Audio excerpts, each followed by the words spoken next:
This week, a new art museum opens at the University of Nevada, Reno. It's called the Lilley. Eventually, a concert hall will open in the building. The 2 gallery spaces open today, Friday, January 25th.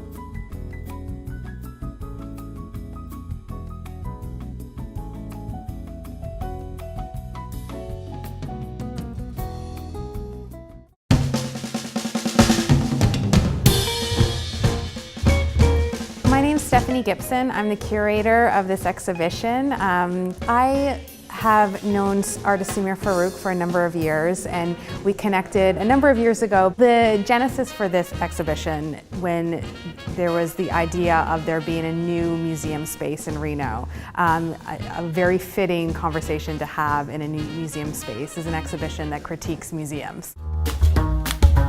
My name is Farooq, and I'm an artist working in Toronto, Canada. In putting together this exhibition, I was really interested in constructing an alternative museum.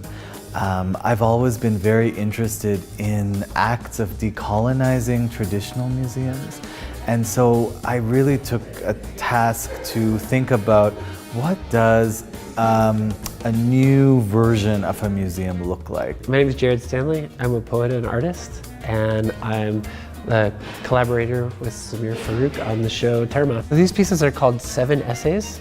They are made of clay, paint, and shadow. And these pieces are based on my research into the way that linguistic fragments, often on stone, marble, or clay, are presented in museum spaces.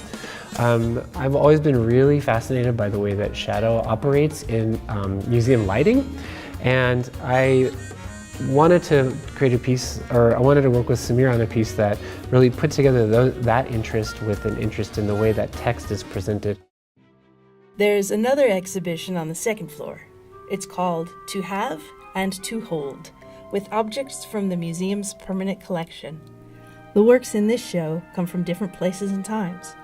Some are contemporary pieces, or early 20th century works by African American artists. Some are from ancient China. Others are by Native American artists from Nevada and nearby states. The idea is to rethink some old curatorial habits that museums have had for a long time. This museum is all about bringing up questions about what is displayed in museums and how it's displayed. Where exactly is the line between art and craft? Is it still okay to keep artworks that were stolen from Native people as their lands were being colonized? How do symbols change over time? The rug is Navajo or Diné, and somewhere between 1870 and 1905. It's called a Germantown rug. And so, the first thing people notice right off the bat, especially the color scheme, is that it looks like Nazi swastikas, right?